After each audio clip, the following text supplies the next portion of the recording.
4, 3, 2, and 1.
Check, check.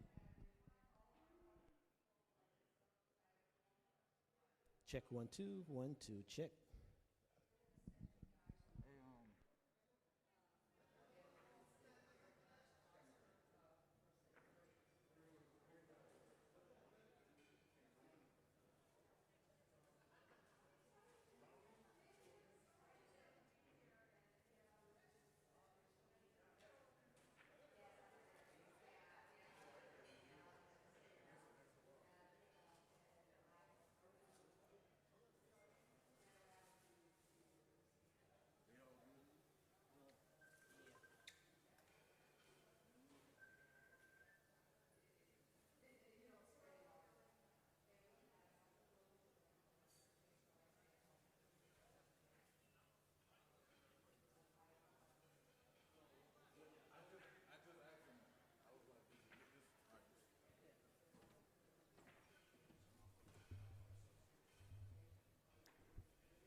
Check 1 2 1 2. Check, check, check 1 2 1 2. Check, check 1 2 1 2. Dave, you okay with that? Check. Check 1 2 1 2. Check, check 1 2. You good? You want me to keep going on, Rob? Check. Huh? You good? All right.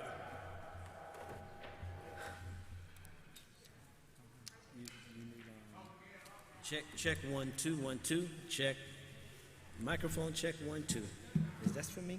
Check 1 2 1 2. Check 1 2 1 2. Check, check 1 2 1 2 1 2. Check, check. Check 1 2. All right, you good? All right.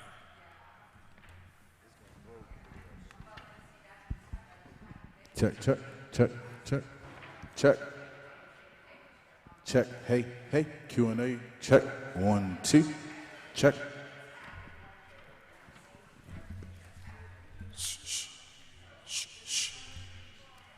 Mr. Harris, you good? Let me check. Oh, sweet.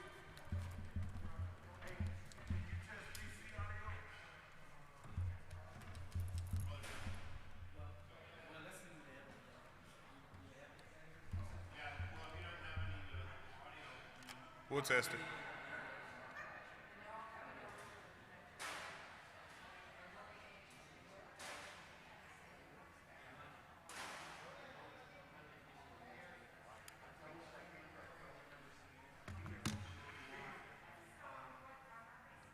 Hey, hey, hey, hey. Yeah? That's good?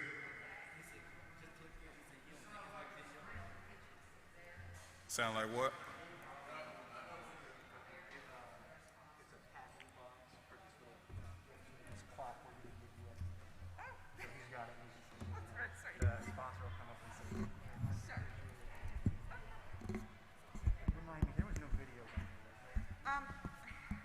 The video in there. I feel like there's a Herd Immunity video towards the very end, one of the last few slides, like a 45-second one.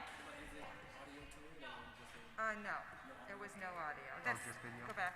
This is a, if you put that on screen share, yeah, see? Okay. It's, yeah, it's working. Okay, but no audio. Okay, okay. I know, right?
why I didn't send it till Friday. I Yeah, that's didn't. good, I 'cause always have the slides ready in advance, but I like to, have it changes every week.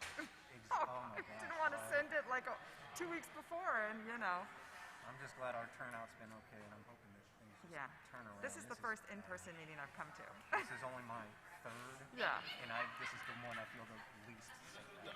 You know what I mean? I do. Oh my I God. do. This has The been one a a bad couple month. months ago, Even I was since like, when I eh. agreed to now, so much Huh? has, even when I agreed to come a month ago to now, so much has changed. Oh, I was definitely going, I really hope she doesn't change her mind. Well, I don't back out on the commitment, but I was less excited. I mean, it's all, Yeah. Okay, I'm going to head back out. Yes, please. Yeah, we got plenty of time. I'll You're just good. sit and chill. If anybody wants to talk beforehand, I'm here. If Okay. not, You want to go ahead and test it real quick? yeah. Testing, 1, 2. Hello, hello. COVID epidemiology. You think that's good? Can you hear me? Oh, yeah. I will take my mask off. Sorry. Okay, there you go. Good call. Thanks, Rob. Can you hear me better? Okay. I know. It will be off. Okay. All right. I'm going to move it down a little, though. There we go.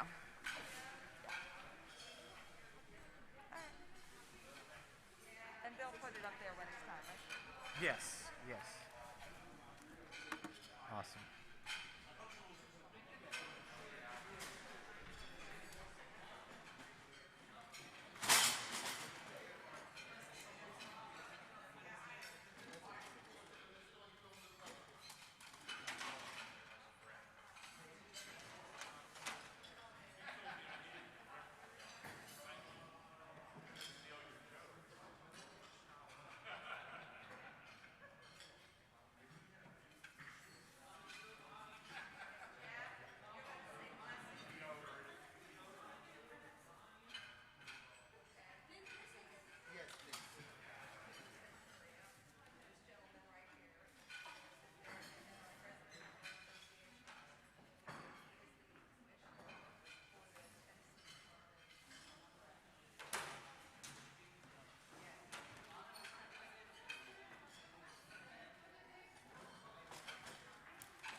Good afternoon.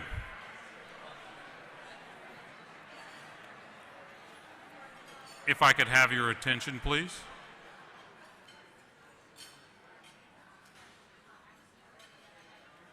My name is Jeff Washington, and I'm the Deputy Executive Director for the American Correctional Association, and I want to welcome you to Nashville and welcome you to the Healthcare Special Luncheon. It's always a pleasure to have you here, and we all learn something once we leave. Will you bow your heads and let's pray, please? Dear Heavenly Father, the last year has been a little difficult for us, but because of your love and watching over us, we survived. Give us the strength to continue to do what we've done. Save lives, keep people safe, and change lives. Now, God, bless the food that we are about to receive. May we use it to strengthen our bodies to do your good works. Bless those hands that prepared it. We thank you, we love you. In your precious name we pray. Amen. Enjoy your lunch.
Check, check. Hold on. Check, check. Check.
Good afternoon, ladies and gentlemen.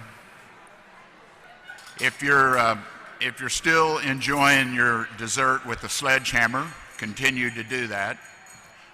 But we want to start the program so that we have plenty of time for the keynote speaker to speak. For those who may not know me, my name is Little Jimmy Goodboy, which is what Dr. Betty Gondels calls me real often when I tried to be the star of the first grade or the second grade or whatever grade I was in. Teacher's pet, I knew the answer all the time. Well, why am I Little Jimmy Goodboy today? I'll tell you why. Because I have both shots. And when the third shot comes, I'll be first in line to get that shot. And I'm getting those shots to protect myself, but I'm doing it to protect the rest of the country too. Enough about my political speech. Unfortunately, shots have become political just like everything else in the country. I want to remind you that tonight, CorrectRx will have the kickoff healthcare event. And normally it is before this luncheon, but we've rearranged the schedule this year, and it's 4 days long with actually 5 days long with 1 day totally virtual yesterday. For those of you who may not have been able to get into the room because it was standing room only this morning at 8:30, we had a session entitled Drugs from the Border to Inside the Fence. As that was going on, at least 25 people in the country of Singapore was watching that presentation because we've had registration from all over the world virtually for this conference. It's great to be back and be able to see each other face to face.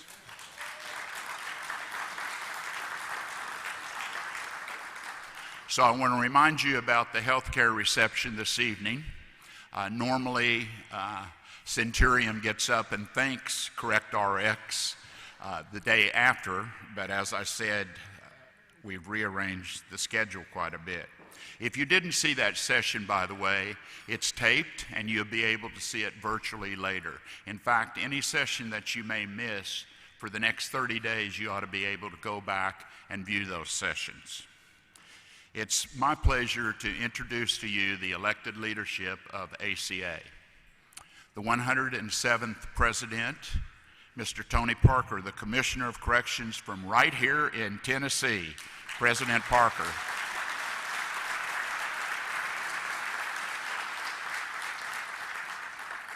The immediate past president, number 106, Mr. Gary Moore from OH, I knew it, from Ohio, is in a car on his way here. Jeff Washington and I have been receiving texts from him for the last 3 days. He's been stuck on airplanes.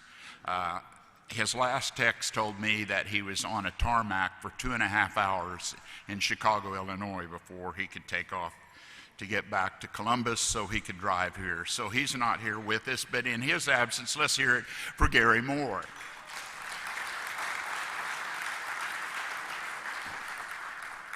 Also with us today is the Vice President of ACA, and he he's coming down here. He's making a grand entrance, ladies and gentlemen. Tony Wilkes from Nashville, Tennessee. What the hell were you doing back there? We even have the 100th President of ACA sitting with the Executive Committee today, my commissioner in the Commonwealth of Virginia. And then we have also from Ohio, President Denise Robinson, only her last name still is elect. President-elect Denise Robinson.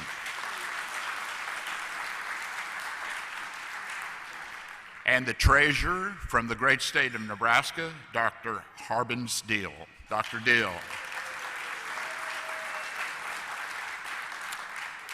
And 2 members of the Executive Committee from the Board of Governors from Boca Raton, Florida, and the former commissioner here in Tennessee, Dr. Derek Schofield.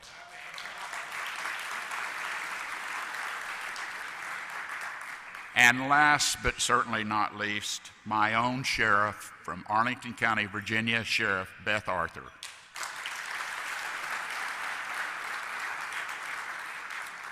Now, for a number of years, Centurium has made this luncheon possible. They paid for the food, so let's hear it from them before I say anything else about Centurium.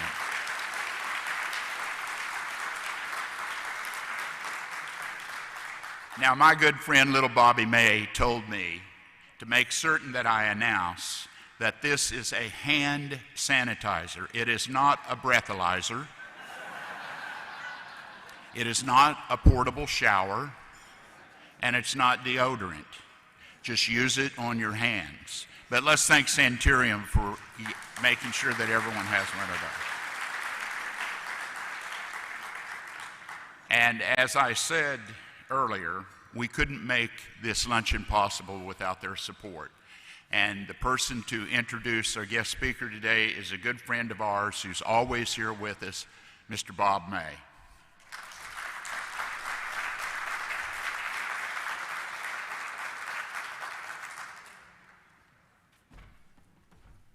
Somebody did spray a little of this on their salad. They said it was quite good, but we don't condone that. It's great to be back with everybody here and see some faces we haven't seen other than on Zoom in some time. But I heard a statistic recently, some 400,000 people work in correctional facilities every day that keep our country safe, and these are true servants. And if we learned anything through the last year and a half with COVID, is that correctional health is public health. We have learned so many new things and new ways of doing things and feel much better connected with the community at large. So maybe some of the positive out of this are just some of the new things we're doing, telehealth and connectivity. I'd like to ask my colleagues at Centurion, just raise your hand and stand up and let everybody see you and say hello. We're spread around the room.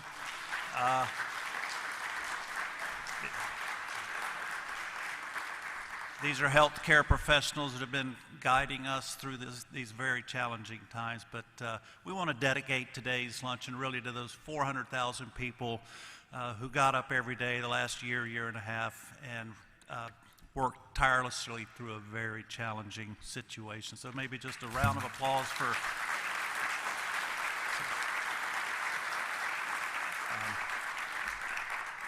we've got a great speaker today, and we will get her up here shortly. And I will introduce her now.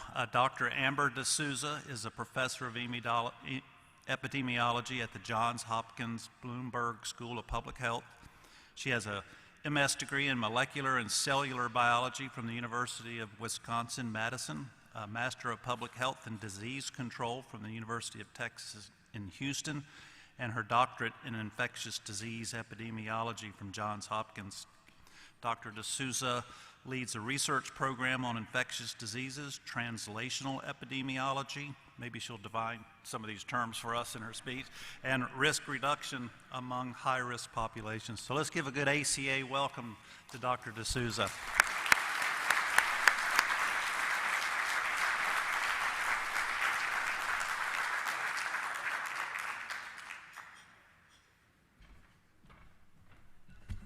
Good morning. Thank you so much for having me. It's such an honor to be here. Over the next 35 minutes, I'm going to give kind of an overview, give some background on coronavirus and the vaccine, talk about the epidemiology, what's going on with infections, hospitalizations, outcomes, vaccination, and then talk about the path forward. And then we'll have plenty of time for any questions and topics that people want to discuss. There we go, making sure it's going forward. We're not advancing. Hold on, give me a little tech help here. Sorry. Hold on.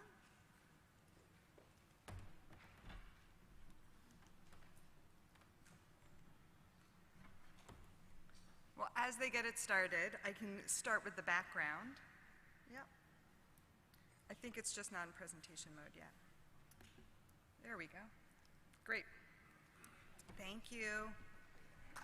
Okay, so I wanted to recap where we've been with COVID-19. As you'll remember, the first case was seen in Wuhan, China in December 2019, and then a month later we had our first case in the US. COVID-19 is caused by a coronavirus that's called SARS-CoV-2. It's a family of viruses that also causes other disease such as SARS and MERS. But this type had never before been seen in humans, so everyone was susceptible. There was no immunity because it was a new type of coronavirus. And of course, we didn't yet know how to treat people with this infection, and there was no existing vaccine. The virus itself is very simple. It has 4 structural proteins: a spike protein, which helps with cell entry, a nucleocapsid protein, which helps it replicate, and envelope and membrane proteins to help it release new copies of the virus. When we think back on the timeline of what has happened so far, very soon after the infection was first discovered, CDC confirmed the first US case on January 21st, and by February 3rd, the US declared a public health emergency, and it was declared a pandemic by the WHO by March of 2020. As you'll remember, we had a lot of problems with testing early on in the pandemic, so we know that as we tracked the number of infections, it was an undercounting of the number of people that had been exposed because we were not yet able to ramp up testing. But we already had 2 million confirmed cases in the US by June, and we know the true numbers were higher. And by this first summer, in August 2020, the number of COVID-19 related deaths already had become the 3rd leading cause with heart disease and cancer in the US, and there were specific months where it was the leading cause of cancer. In December 14th of 2020, the FDA approved the Pfizer coronavirus vaccine with emergency use authorization, and the first doses were administered. And by February 26th in the US, we already had 50 million doses administered. Now, if we look at infections, on the left we have the number of new cases now globally, and on the right is the cumulative toll. But what I want you to get from these pictures is really how global this pandemic is. You can see on the left, where we're looking about the number of cases, that there are thousands of cases still occurring each day in countries throughout the world. And when we look cumulatively, you can see really no countries have been spared from the burden of this disease. Oh, sorry, there was just to, on the top right, that the mortality overall from COVID-19 really varies around 1 to 5% by country. And in the US, it's on average 1.7%. And in some countries currently that have less access to therapies, the death rate is higher. For example, in Mexico, it's now 8.4% mortality. In terms of cases, and this is the trend that, as we know, since the beginning of the pandemic, you can see the first wave over here that happened in the spring, our second wave in the summer, after Thanksgiving and Christmas-related travel in the winter. You can see where we were with that third peak. And then, of course, we had, with the vaccinations and other prevention activities we were doing in the US, this wonderful decrease, but we now know that we have seen sustained increases for the past 5 weeks nationwide in the US, to a rate where this week we are well above our first, second, and fourth peaks of infection, heading into this fifth peak that we don't know how high it will go. And so here on the right is blown up these last 4 weeks just to show those increases, where we've had a 461% increase from July 1st through 30th in the US. So we're now over 100,000 cases every day in the US again. The reason that I wanted to show this is that when you look on the right, we often talk of this state by state. You know, here's what's happening in one state versus another state. But we know that really infection is local. And so if you look at the left, it's by county. So you can see within each state there's tremendous variation. There's places where infection's surging and places where it isn't.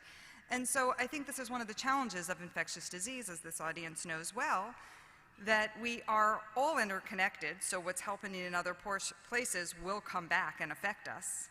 But we also, the risk that we're at does vary based on where we are. So when you're in an area that is not having a surge and rates are low, an activity that might be safe is not safe in a different place where rates are surging.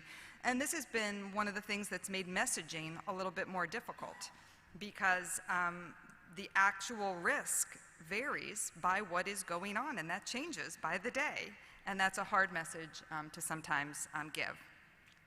So unfortunately, if you look at this metric in the middle of where we want to be under 1 per 100,000 for a case rate. That would be a low spread of infectious disease, and that's green. And if you look at the map on the left, you can see there are very few places in the US right now, this data is from this week, that are green.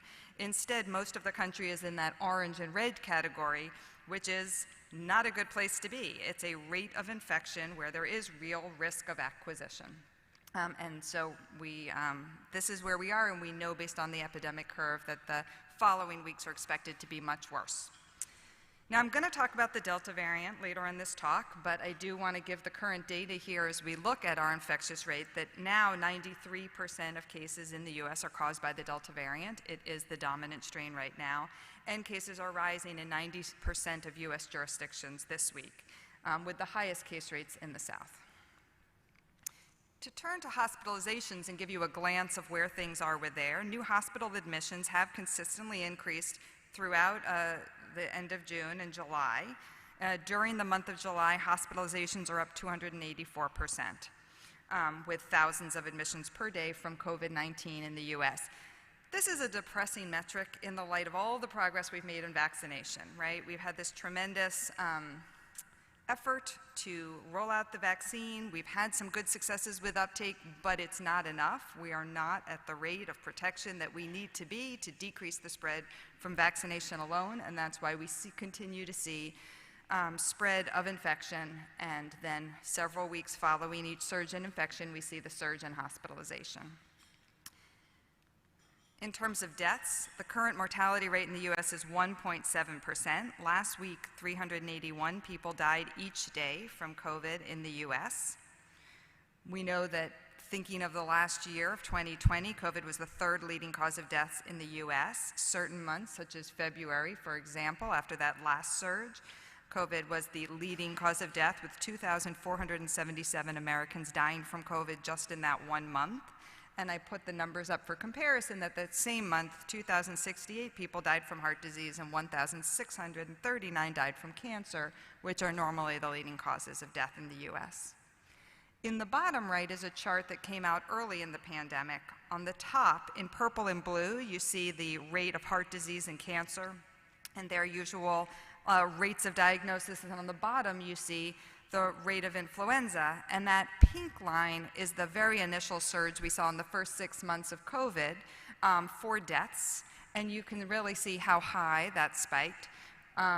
Since we've continued to see spikes in COVID-19 deaths like this, but because many people say it's just a bad flu or the death rate isn't that high, I wanted to show this graph where we see what the death rate is for influenza and pneumonia and how much higher the death rate is from COVID-19.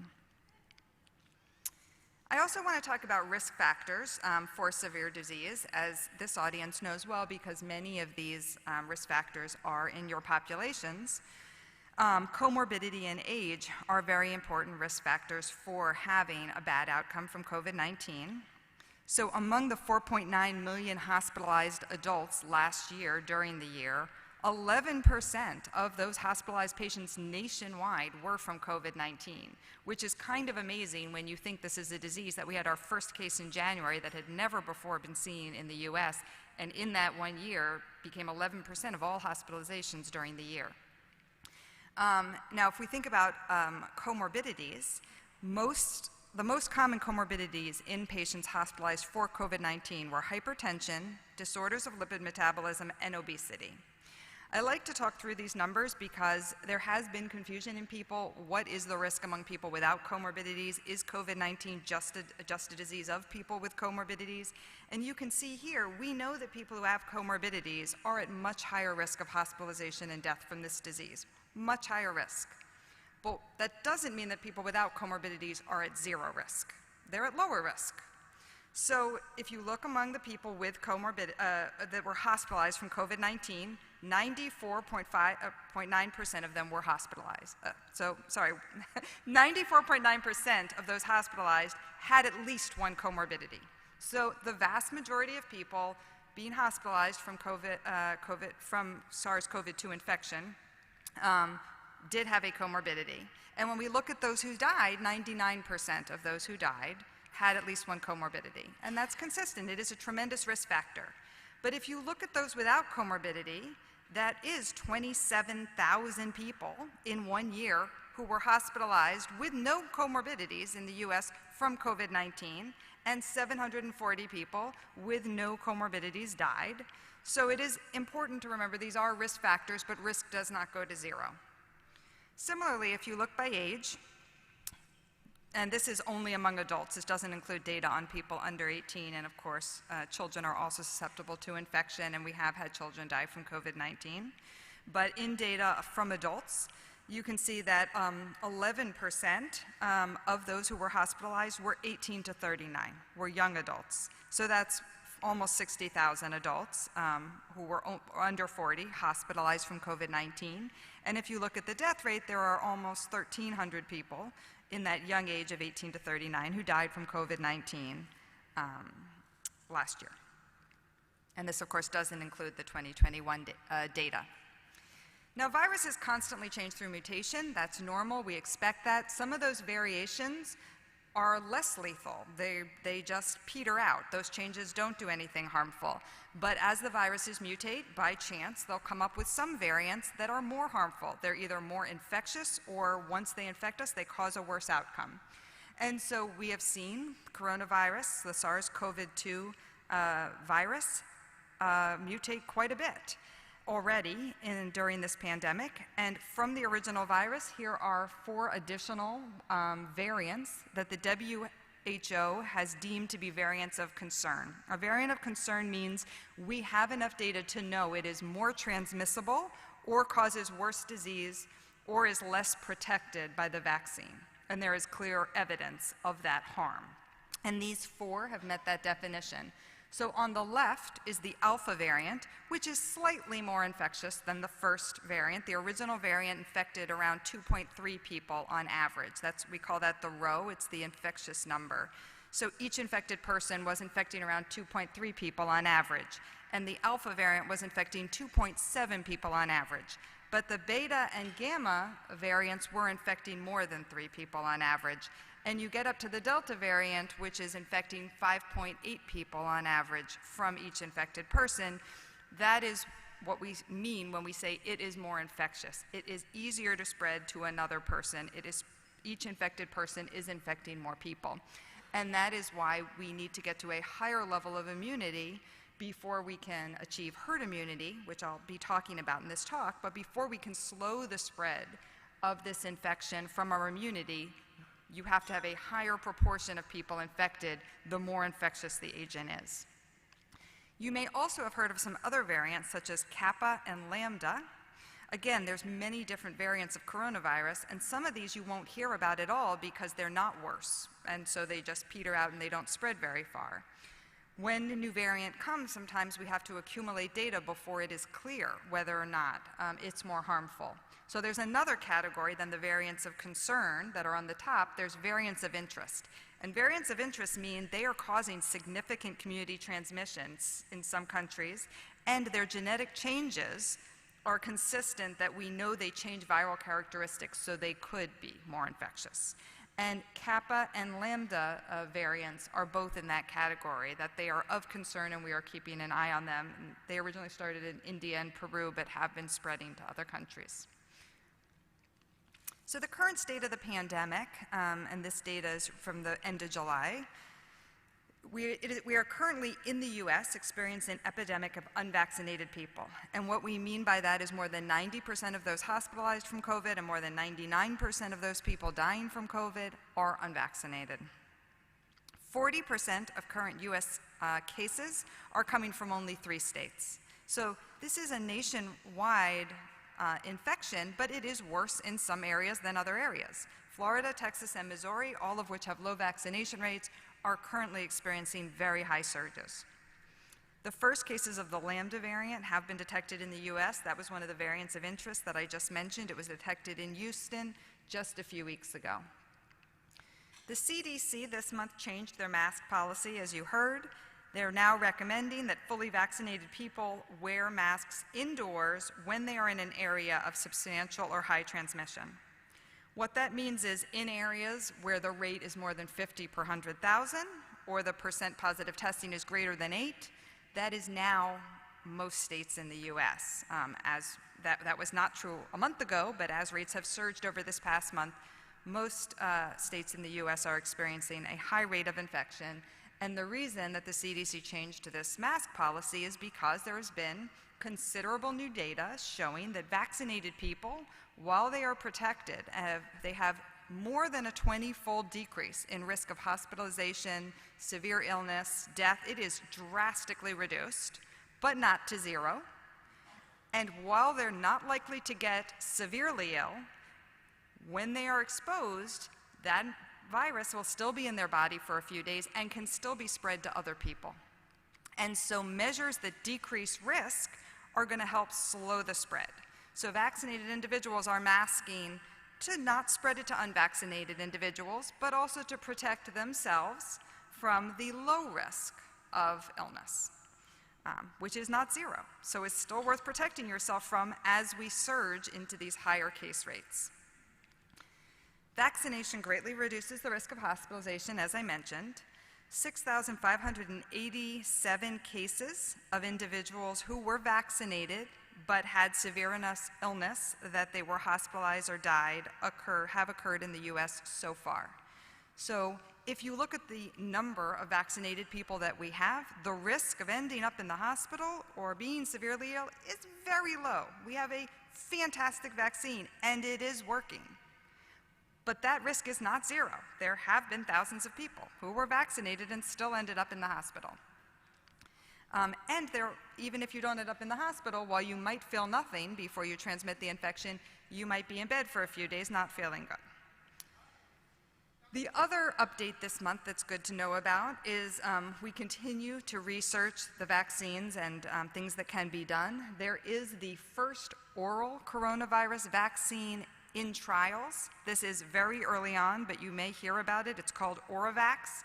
It had very good data in animal studies and is just entering human studies, so it is very new, and we will not know for a while whether or not it is useful, But because it is single dose and oral, there is hope around that it might help eventually. All right, so that initial part was probably very familiar, but I hope is good background. I now want to go a little bit more in depth on the COVID-19 vaccine. I was part of a group for the American Cancer Association that worked on some messaging around the pandemic, and one of the questions that we wanted to answer was, how do we get a vaccine in only a year? Like, how did that happen? And this was a graphic that we made that I find really useful because there were 20 years of research from 2001 to 2019 that went into understanding coronaviruses. And that was related to clinical trials, other outbreaks for different coronaviruses, things related to the MERS and SARS disease.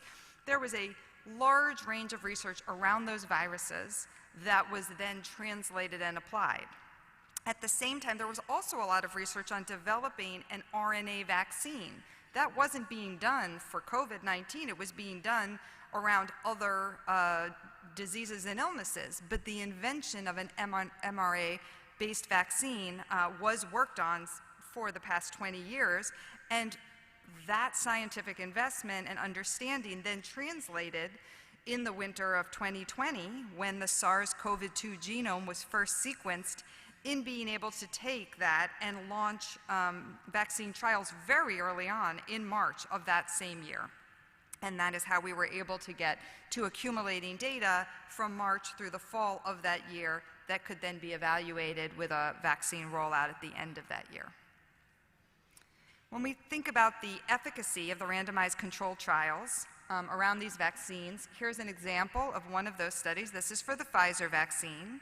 The endpoint for that trial was laboratory confirmed disease, and the blue line are people who had placebo. The red line were people who had the vaccine. What you can see is in those first 14 days between the first and second dose, there was modest protection. There is some protection, but it takes days for your body to respond to the vaccine and begin to mount an immune response. But there is some protection. And then you get to 21 days, and they have the second shot, which further bolsters. And so the blue and red lines were already beginning to diverge as there was the immunity that the body was beginning to build from that first dose. And then you get the second dose, and you really don't see the infections after that. There was a 95% reduction in COVID-related disease. In terms of severe adverse events, so that doesn't count mild symptoms such as having a sore arm after a shot, as we do for many vaccines, but the rate of severe events in those who were vaccinated and those who were unvaccinated was the same. And that's what we always hope to see. So there was no increase in severe adverse events beyond the chance that someone in either group might have one. There are 3 vaccines currently recommended in the US to prevent COVID-19. The Pfizer vaccine, the Moderna vaccine, and the Johnson & Johnson vaccine. Pfizer and Moderna are both mRNA vaccines, and the Johnson & Johnson vaccine, which is a 1-dose, is a viral vector vaccine. There are also some other vaccines that are in phase 3 trials in the US that I've shown there, AstraZeneca and Novavax. The efficacy against the original strain of SARS-CoV-2 was excellent for all 3 vaccines, and that's why all 3 were recommended. There have been more recent data looking at how are these vaccines doing against new variants, such as the Delta variant. And the answer is that the efficacy is slightly reduced, but still excellent. For example, the Pfizer vaccine, with the efficacy was originally 95% against symptomatic disease, is now 88% against symptomatic disease. So reduced, but only a tiny bit. And happily, there's 96% efficacy against hospitalization from Delta. So the initial data suggests very good protection from the vaccine against the Delta variant, which is really, really great news. Same data with Moderna. And again, these data are just coming out, but it suggests 72% protection against Delta with 1 dose and 95% with 2 doses. So the initial data, again, strongly supports efficacy. Will we need a booster shot? Well, what do I even mean by a booster shot? So there's 2 things around booster shots. One question around booster shots is, I've already received 2 shots. but we know that immunity may not last forever, and 3 sounds better than 2. Should I just get one? Well, in the US, we're not currently recommending getting a 3rd shot of the existing approved 2-dose vaccines, but it is being looked at. There are some other countries that have rolled out a 3rd booster for the most susceptible individuals, so usually that's being targeted to individuals 65 plus. And the other countries are doing that based on the fact that 2 doses of vaccine has a much stronger protection than 1 dose, and as people who have had 2 doses have been followed, we see that their level of immunity decreases. Now, we expect that with vaccines, and it's okay because you get a very high, robust immune response from the vaccine, so if it decreases but still keeps you protected, that's okay. But of course, we don't have 5 years of follow-up data on people that were vaccinated, and it's important to continue to monitor how long does the protection from the vaccine remain. And what we see so far is that a year out, it looks good, but the rates are decreasing. And they appear to be, the level of immune protection appears to decrease a little more among older individuals. And since those individuals are also the most likely to have the most severe outcomes, again, there are some countries that are looking at whether to vaccinate older individuals with a 3rd dose. But there isn't yet a lot of data around that. How does a 3rd dose work? How much does it bolster your immunity? So the US is looking at that, and I think once we have more data, we will see. But in terms of impact, getting unvaccinated people here and in other countries, their initial doses of the vaccine is going to have much more impact on slowing the spread of this infection and decreasing death than getting people who already have 2 doses of vaccine a 3rd dose. Now, there's another meaning to booster shot, and that is maybe what you think of if you think of, okay, well, I get my vaccine shot, my flu vaccine shot every year because the flu vaccine mutates, and so I want to get a shot each year to get the current strain of the flu. Well, in the same way, we may at some future point have another coronavirus shot where there are variants. So currently, our vaccines are working against the variants that we have right now. But as this virus continues to change, it's possible next year there will be a variant that our vaccine doesn't do as good a job protecting against. And so, thankfully, the pharmaceutical companies are looking at that, and I'm hopeful that if that occurs, they'll be able to develop a booster shot targeted against those variants that are escaping the vaccine, and we may need that kind of booster shot to target those variants. So that's not where we are now, but I think that is a likely possibility for the coming years because our chance of eradication of the virus is really looking not possible currently, and so if this is going to be with us, our best case scenario is getting rates of infection as low as we can so that we stop the emergence of new variants.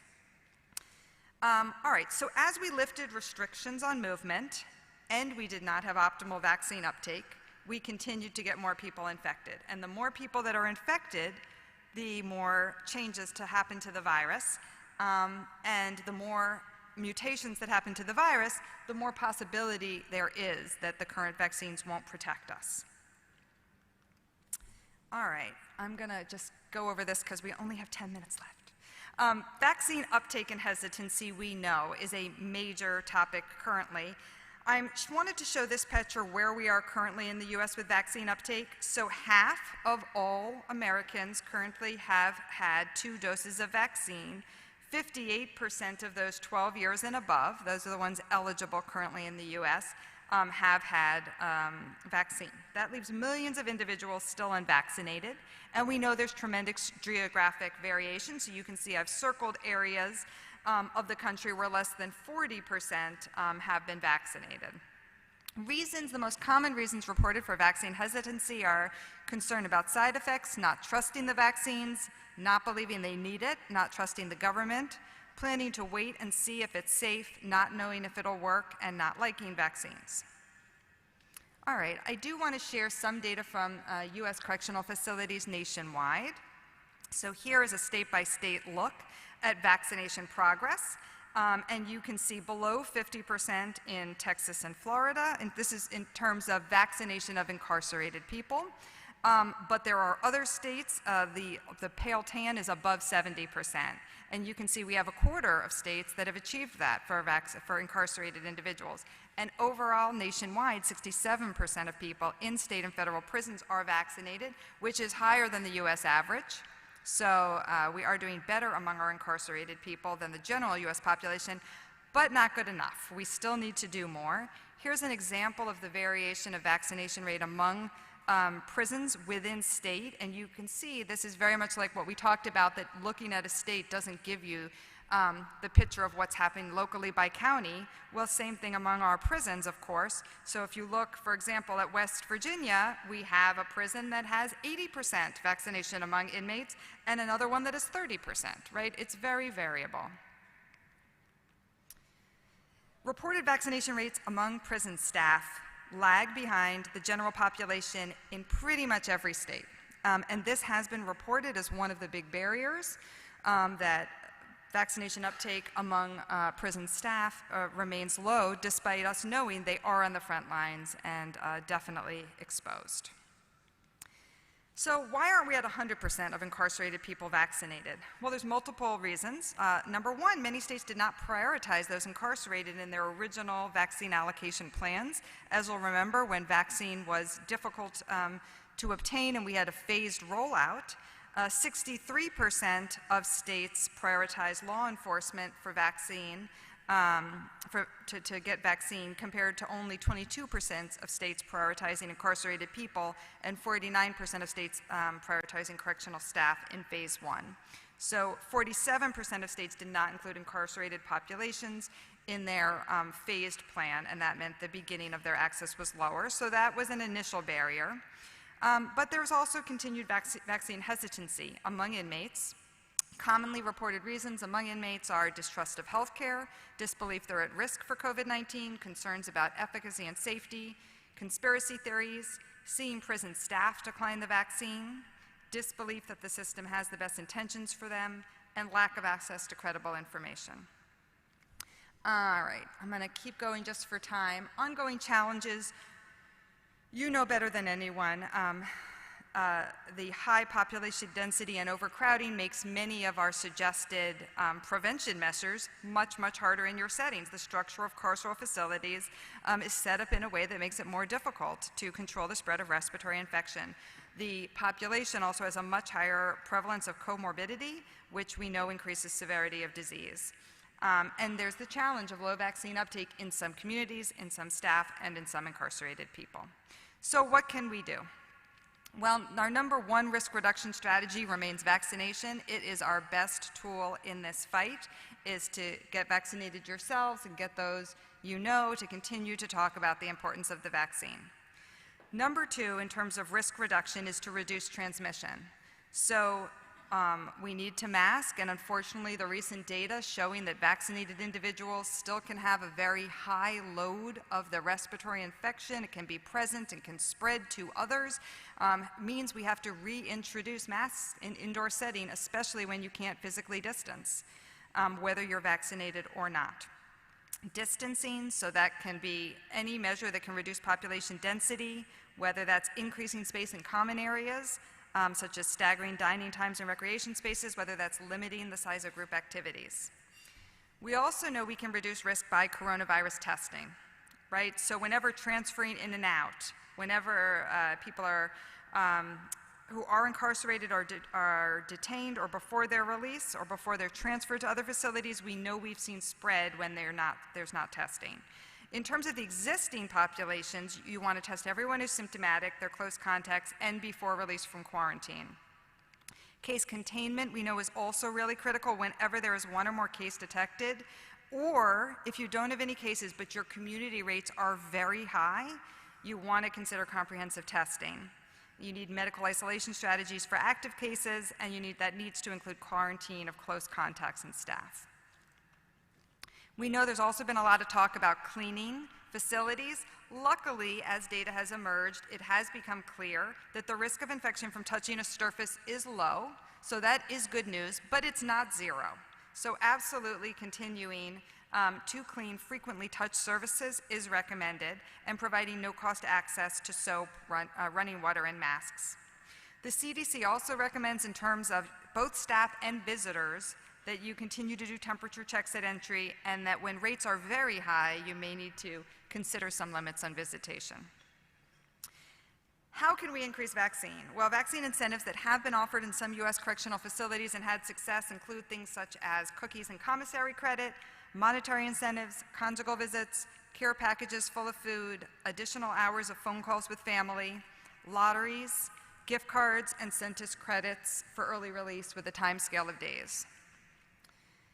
Single-selling and asymptomatic testing have been found to be very effective ways to decrease risk in correctional facilities in combination with the other normal CDC guideline preventions that we've talked about. A 51% decrease in transmission has been shown after the introduction of single-selling for high-risk individuals, and a 66% decrease in transmission has been shown after introduction of asymptomatic testing.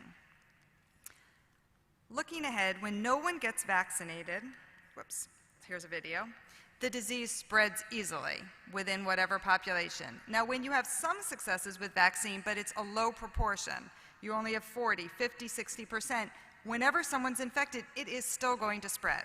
And the more infectious an agent is, the higher the proportion of people that you need to be vaccinated or immune, so that when someone is infected and spreading them, they are less likely to transmit it. That is what we mean by herd immunity. That by chance, whatever individuals are susceptible, they don't magically become not susceptible, they just end up not getting exposed because the rest of the herd is protected. So whoever is infected, the 6 people that they spread it to, if they're all immune because 90% of people are protected, well then it doesn't spread to the small proportion that is susceptible, and that's what we mean when we say there is herd immunity. But because we have to go to a very high proportion to achieve that, the only way to slow spread is behaviorally, by masking, by distancing, until we get to those high levels of population immunity. All right, so the path to herd immunity, the rho of the Delta variant, that means the infectiousness of it is 5.8, and that suggests that we need at least 83% of our population to have immunity before we begin to achieve the threshold of herd immunity, which means we begin to see a slowing of spread from immunity. Herd immunity isn't one line, it's a continual gradient. The more people that are vaccinated and immune, the better things are. If we can get to 98%, it's going to be better than 90%. But once we get to 83%, we're going to begin to see the benefit, at least if we don't have a variant that's more infectious than Delta, so where we are currently. And that does include people who have immunity from having been infected. So we don't think that that immunity will last as long, but we do know that people who have had infection do mount an immune response and do have some immunity at least for months, if not years. So we're not there. We probably have about 56% of Americans who have been vaccinated or have had the infection and mount an immune response, and we think we're going to need more than 90% to begin to see herd immunity. So we have a ways to go. So what is next? Well, we have rising cases. Multiple states are reversing their mask mandates. And for vaccinated individuals, you know, we saw over the summer many vaccinated individuals said, okay, back to life as normal. I can begin the parties, go to concerts, really go back to life as normal. And unfortunately, what this new data suggests is for vaccinated individuals, it's really not over yet. Your risk is still greatly reduced, but you do need to think whenever you're together in large groups, you need to be masked indoor. Just stick on the mask, try to reduce the risk. If you're not masked, you really need to be physically distanced. And booster shots are being considered for individuals 65 and over. They're not currently recommended, but as more data comes in, I think there'll be more discussion about that.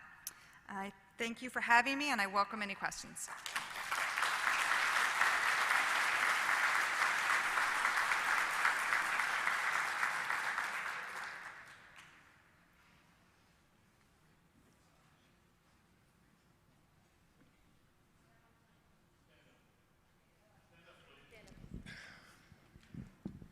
Thanks, Jeff. Hear me? Yes, I can. When do you think, and I know this is projection, for the kids that are under 12 will be getting a vaccine? I have a bias there. I have an 11-year-old granddaughter. who is going to school with a bunch of people who have been vaccinated, and would like to know when you think they will be vaccinated. Okay, so the question is when will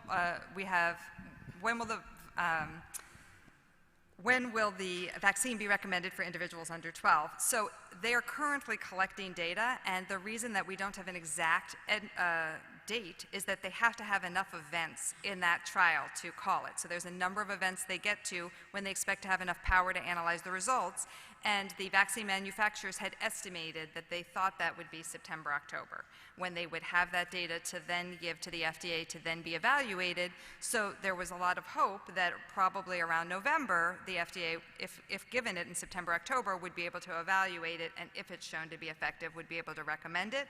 So I think November is the earliest. I don't know. I don't have any personal data of whether those trials have been slower or not. As rates came down in the summer, there were going to be fewer events, so it's possible it may take longer. We need specific data on children because part of the mandate is making sure that it is safe and effective in children with their immune systems. I do think we will have that data, if not by the fall, definitely by the winter. So during this school year, we absolutely should have that data, and vaccines should be available for children, but it's not going to be there for the start of school.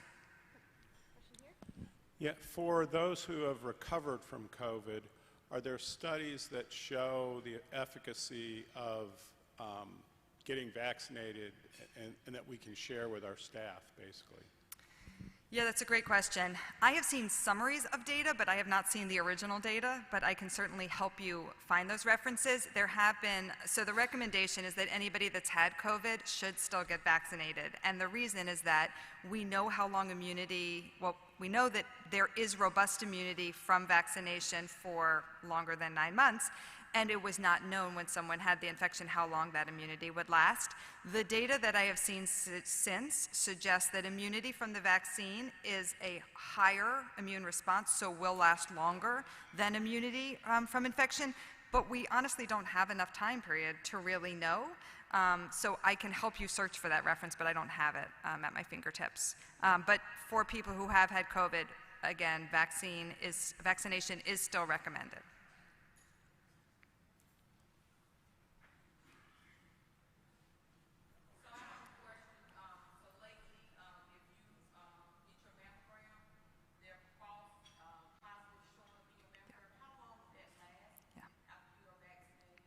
That's a great question. So when you are vaccinated, your body has an immune response to that vaccination, and one of the effects of that immune response is some swelling of glands that usually people don't notice so much.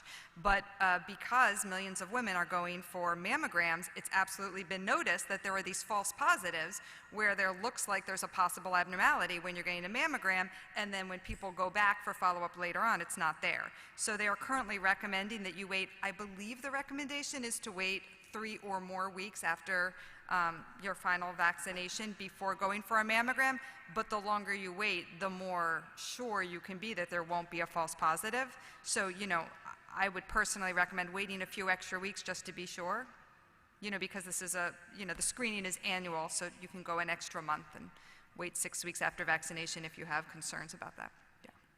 Yeah. Okay.